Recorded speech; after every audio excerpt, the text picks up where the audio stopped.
Hello viewers, hope you're all doing good. Welcome to this video. I hope you had a chance to look at my previous video.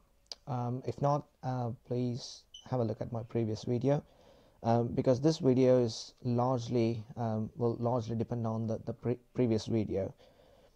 What I'm going to do in this video is I'll show you how to install the Kubernetes cluster, how to set up a Kubernetes cluster using Vagrant. So you don't have to do anything.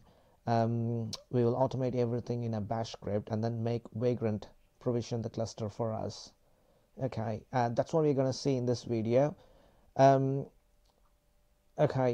get started now. Let me bring up my terminal here.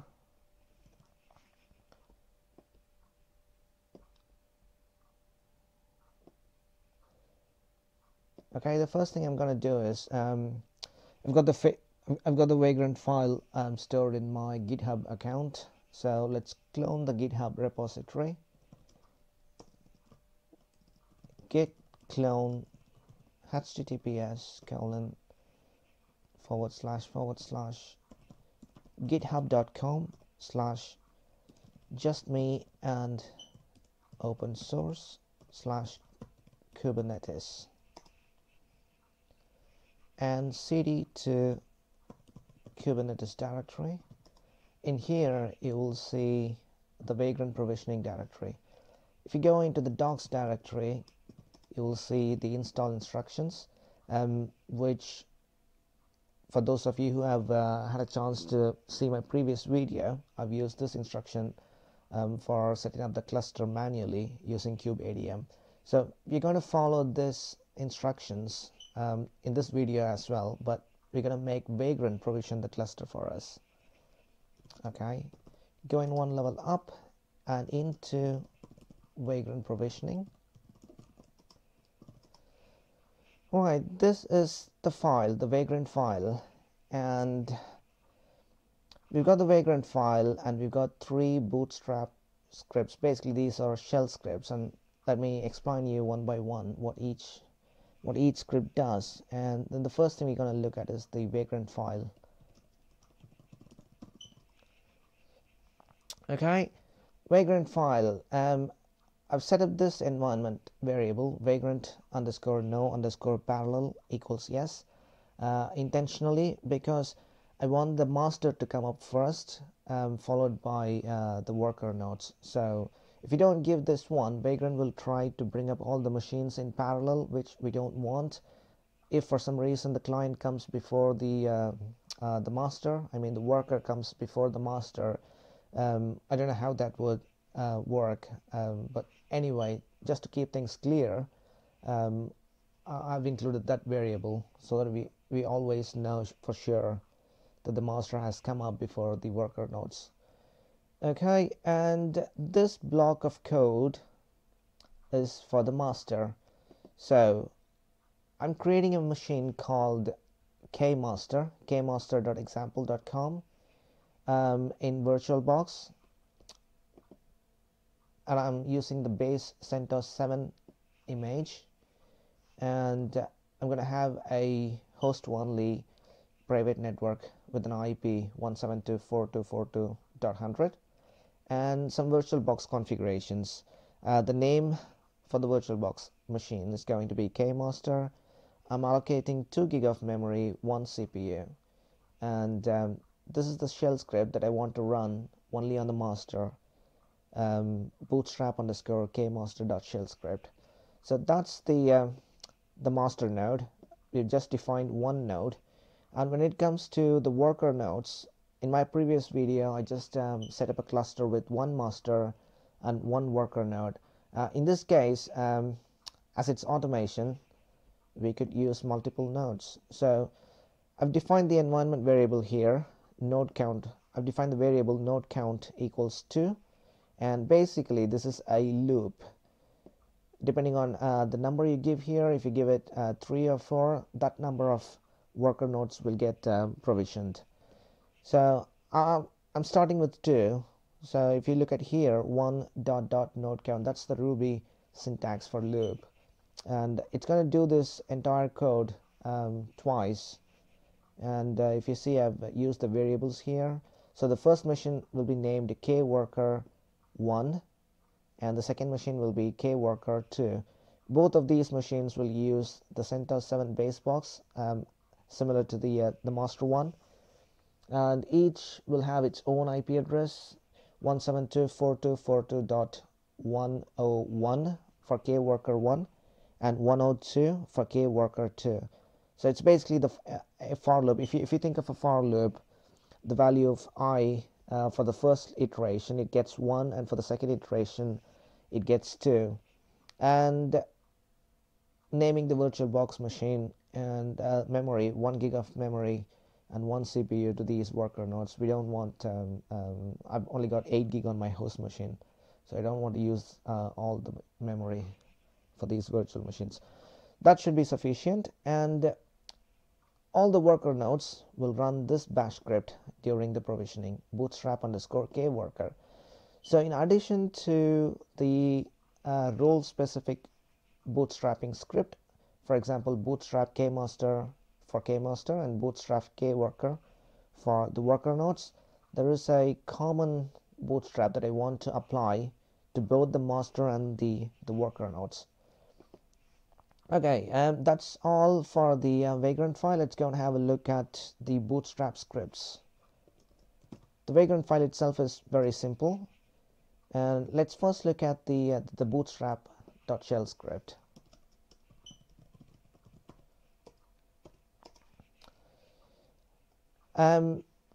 Basically, all these commands, if you had a chance to look at my previous video where we did the cluster installation using kubeadm manually, we basically followed these instructions. So we've converted those instructions into a shell script and asked Vagrant to provision this for us. So I don't think there's no point in explaining all these because these are just self-explanatory. But if you want, you can have a look at my previous video for detailed explanation. But I can go through real quick what each one does. We update the host file so that the worker and the master nodes can communicate with each other, because we don't have a DNS service. I don't have a DNS service set up. So just update the etc host file on all the machines. I'm installing Docker on all of them. Starting and enabling Docker service. I'm disabling SELinux, disabling firewall, and add some sysctl settings, network related settings. I'm disabling swap, adding the repository. So that's the Kubernetes repository, which provides the packages for the Kubernetes cluster. And we're installing kubeadm, kubelet, kubectl, and starting the kubelet service on all the machines, master, worker, everywhere. SSH password authentication, the CentOS 7 box that the Vagrant provisions, by default it's the password authentication is disabled. So only if you have got an SSH key, you will be able to log in. Vagrant SSH uses the SSH key, but I wanted to enable password authentication and set a root password, in this case kubeadmin, so I can log in directly as root into these machines if I wanted to. That's it. That's an environment variable. Let's look at the master. vi bootstrap kmaster. Okay, the first command is done for the cluster initialization. We use the kubeadm init command to initialize the cluster, and the API server advertise address is the IP address of the master, because if the server has got multiple interface, this one, the kmaster server, indeed has multiple interface, eth0 and eth1. eth0 has got address like 10.0 to 15 or something, internal address that Vagrant uses for SSH and so on. But if you don't specify the API server advertise address, it might, I'm not sure, but it might take that address 10.0 to 15 address, and it might not work very well. So we wanted to specify the actual IP address. That's the one. We are using the Flannel network here. So the default CIDR class for pod network, if you're using Flannel, is 10.244.0.0/16. So that's the IP address, the network range for the pods. Okay, so we do that. Once the cluster is initialized, we create the .kube directory for the user Vagrant and copy the config file etc kubernetes admin.conf to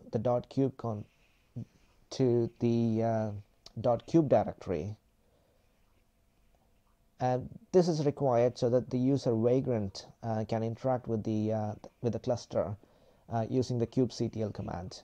Here we are deploying the Flannel network. If you notice, this is just a file, kubeflannel.yaml. Again, I've downloaded and tweaked this file a little bit, and I'm applying this setting locally. I'll come to that in a minute. And once that is all set up, we are generating a command, kube adm token create --print join command, that will generate a command which needs to be run on all the clients, on all the worker nodes, to be able to join the Kubernetes cluster. So I'm running the command and I'm redirecting the output to a file. What my idea is, when I bootstrap the worker nodes, the worker node is going to fetch this file from the master, from the kmaster machine, and then run it. Okay, so if I look at bootstrap_k worker, the only thing it does is it joins the Kubernetes cluster. If you look here, I'm installing the SSH pass because I'm going to pass the password to the SCP program using the SSH pass utility. kubeadm I'm copying using SCP.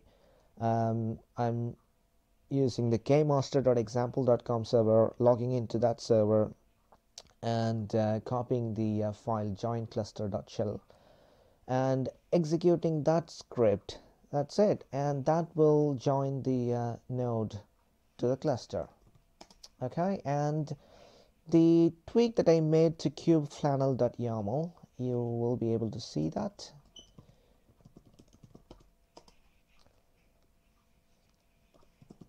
Search for flanneld. Okay, that's the only change I did. I've added this extra argument to the flanneld binary, flanneld command. If we don't do that, you will have problems. Your containers running inside the node, inside the pod, inside a node, won't be able to communicate to the outside world if you don't specify this, because you're using Vagrant. So you get two interfaces, ETH0, which is a NAT interface, and ETH1, which is the host only adapter, so you can jump into the Vagrant machines, VirtualBox VMs from the host machine. And the active interface is ETH1. ETH0 is of no use to us because Vagrant internally uses ETH0 to connect to the machine, and we want to use ETH1. If you don't specify this, the Flannel network will try to use the default ETH0 and it won't work. So that's the only change I did, and I'm applying that using the kubectl apply command. Okay, cool. I think I've explained all the files. Let's clear the screen, and I am in the Vagrant Provisioning directory. So the only requirement is, couple of requirements is, you got to install Vagrant and you have to install VirtualBox. Those are the only two requirements. If you're using Linux, just install Vagrant and the VirtualBox. I'm not sure. I haven't tried this on the Windows machine, Windows laptop or anything, Windows OS. But I'm sure if you're on a Linux machine, any Linux operating system, any Linux distribution, if you install Vagrant and VirtualBox and do a Vagrant app, it should work just fine. But I'm not sure. I haven't tried. I'm not really a Windows person. I haven't used Windows for nearly like 10, 15, 12 years. Not 15, actually 12 years. Linux is my primary workstation, and yeah. So For those of you who are working on Windows, just give that a try. Install VirtualBox, install Vagrant, and try this. If it works, that's great. Okay, let's get into business. Vagrant. Before that, we'll open up the VirtualBox. So as you can see here, there is no VM at the moment. Vagrant up. Okay, in my case, I've just test all the processes. Just in my case, I've already downloaded the base box. That's why it's going so quick. In your case, it might take like 3 or 5 minutes on your internet connection to download the base box. That's a one-time thing. If you haven't got a box, because we are using CentOS 7 box, and if you already have the box, it's going to download it for you, and that's gonna take 5 minutes. It took me 5 minutes, but I've tested this video. I've tested this whole process before doing this video, so the box is already there for me, and it's running the provisioning at the moment. If you see here, KMaster, it's now setting up provisioning KMaster for us.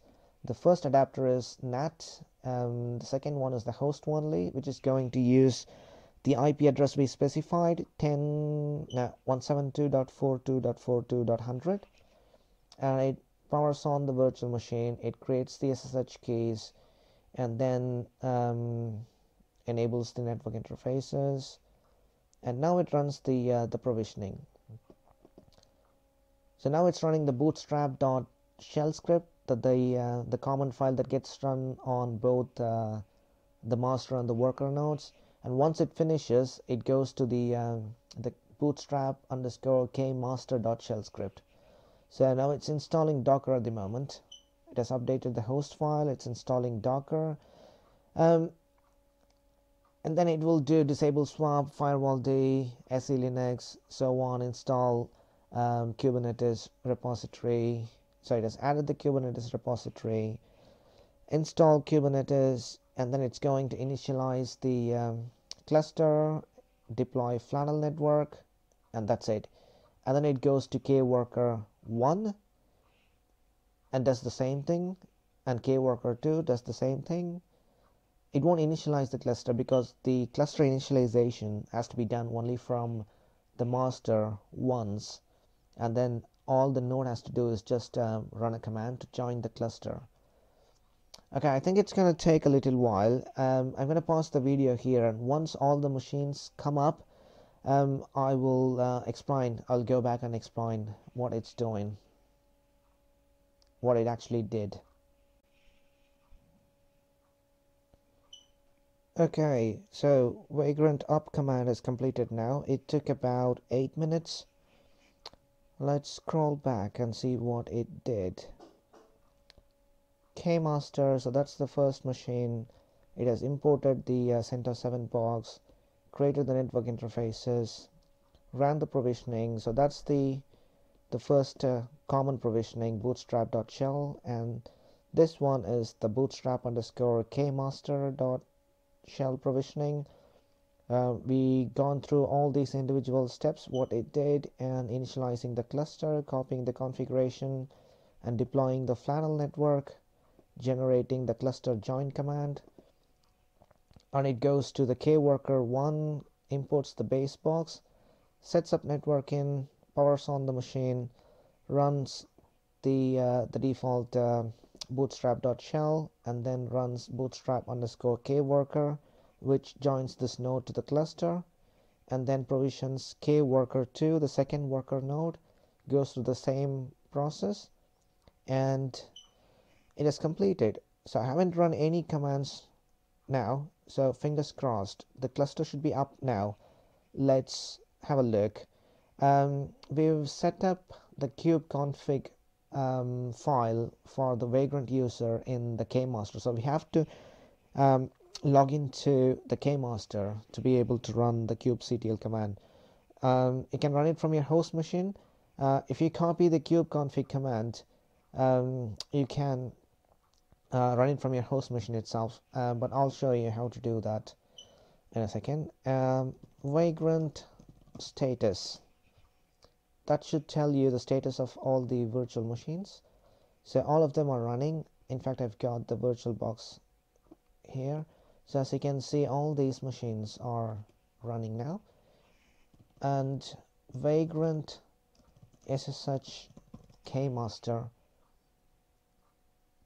I'm in to the kmaster, and as user Vagrant, kubectl cluster info. So we've got a working cluster. That's what I wanted to see. kubectl get nodes. So we have 3 nodes: kmaster, kworker, kworker2, 2 worker nodes, and 1 master node. And let's see some more information. kubectl get nodes -o wide. That gives you some additional details. And let's look at the version. kubectl version. Okay, server version, client version, some more detailed information of which git version, git commit, git branch, and so on. So if you don't want all those, you can just look at the short version of it. kubectl version short. Okay, kubectl get nodes, kubectl cluster info. These are the 2 common commands that I do after bringing up the cluster. So basically what we did, we set up a Kubernetes cluster with 1 master and 2 worker nodes. So this is going to be the basis, so you need to get this right. If it doesn't work, please let me know in comments and I'll be able to respond to you. So if you go through this video, or if you go through my previous video where I've explained how to do the things manually, you get familiar with doing that couple of times before doing the Vagrant thing. The advantage with Vagrant is you can snapshot the machines, so you don't have to keep installing the machines. You can snapshot the machine, and then you can play with it. And if you mess it up, if you mess the virtual machine, you can just restore the snapshot and then start with a clean image. So that's the advantage of using the virtual machines. So as I said, just go through this again and again, and then be comfortable in creating the cluster. So once you have got this cluster, a very clean cluster, save the machines as a snapshot, and then we can go ahead and then go through the other components and learn more about Kubernetes. So this is the basic foundation. You need to get the Kubernetes cluster ready. So if you've got any problems in this one, don't proceed further. Just go through this and complete this. Get the basics right before diving deep in. Right? Okay, and yeah, I wanted to tell you about the snapshotting. Okay, I'll exit out of the virtual machine. I'm in here. So I know the IP address of all the machines. I'll tell you how you don't have to log into the kmaster. Once you've set up the machines, you can actually use your host machine. Okay, you know the IP address of kmaster, kworker1, kworker2, and you have to edit your etc host file on your host machine. I've already got one from my previous video. I'm going to change that to 1 102 kworker2 kworker2. Okay, what you want to do is, who am I? I'm Venkaten. I go to my home directory. I'm going to create a directory called Kube. Kube file already exists because I've been playing with Kubernetes before, so I'm going to remove that .kube. Okay, and create a new directory. Make directory .kube and scp kmaster.example.com. I should log in as user Vagrant. Maybe, yeah, Vagrant at kmaster.example.com, and in the .kube directory /config, I'm going to copy that into the .kube directory under my home directory. Password for Vagrant is Vagrant. Okay, that's copied. Now you're free to use kubectl command from your host machine. You don't have to log into the virtual machine. Which kubectl? You've got kubectl, but I didn't tell you how to get the kubectl command in your host machine. So if you go to host kubernetes.io, you'll find how to download. This is just a binary. You don't have to install a repository, or you don't have to do anything. It's just a wget command, I guess, to get the kubectl command, and then you use wget. Maybe I should see if I've got that in the history. No, I don't have that in my history. Okay, so I basically downloaded the kubectl binary and moved it to use a local bin kubectl and change the permission, like change mode +x to kubectl. Okay, so now kubectl cluster info. That's it. Kubectl get nodes, if I type it correctly. Cool. Okay, and right, Vagrant snapshot capability, and where was I? Kubernetes. You got to be in that directory where you have the Vagrant file, otherwise it won't work. So you are in that directory. You've got the Vagrant status. I'm going to halt the machine, Vagrant Halt, and you will notice that the halt is also not in parallel, so it's going to bring down the machine in the reverse order in which it brought the machine up. So it's going to do the kworker2 first, and then kworker1, and then kmaster.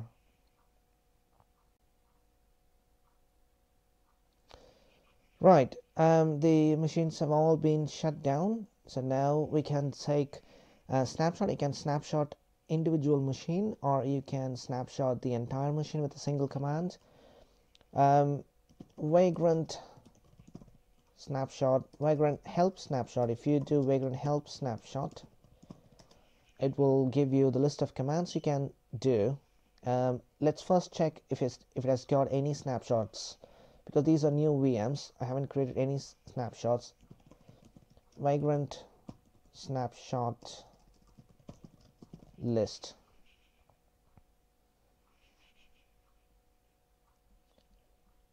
If we don't specify a virtual machine, it tries to list on all the machines.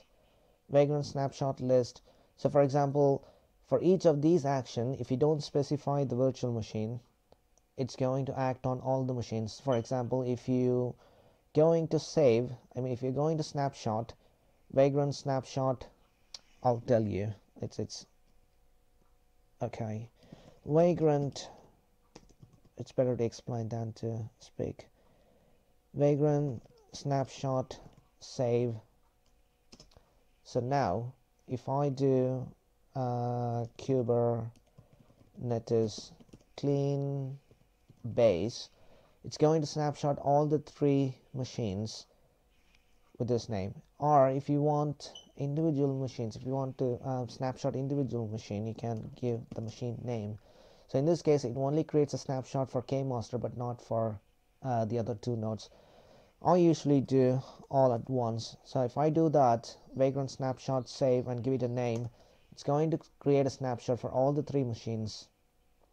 And the snapshot will be named Kubernetes clean base. So it has created a snapshot. So now let's list the snapshots. Vagrant snapshot list, for example, kmaster. So that's the snapshot it has got. And if you don't specify kmaster, it will list the snapshots for all the machines. Right, if you want to restore the snapshot, Vagrant. So now basically your machine is all your virtual machines are snapshotted. Now we can go ahead and do Vagrant up, and in few minutes your cluster will be up. You can have a play with your cluster, and if you want to roll back, do a Vagrant Halt, come back, and then do Vagrant snapshot restore if you want to restore just a particular machine, k worker 1 to a named snapshot, do Kubernetes clean base the snapshot name. Or if you want to restore snapshots for all the VMs, just don't give any name and just the snapshot name. That will restore the named snapshot for all the VMs. Okay, so that's it I wanted to show in this video, and I want all you guys to be familiar with this process. This is very simple. It's just a clean cluster.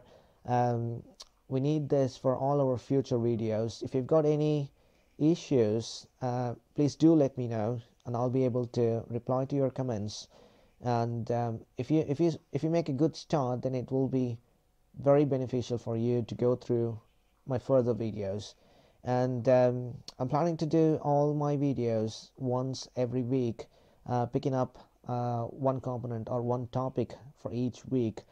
So I'll see you in my next video. So if you like the video, please share it with your friends and like it, and if you could subscribe it, and if I add more videos you will get notified. And thank you so much again for watching this video. Hope it helped you. See you in my next video. Bye bye.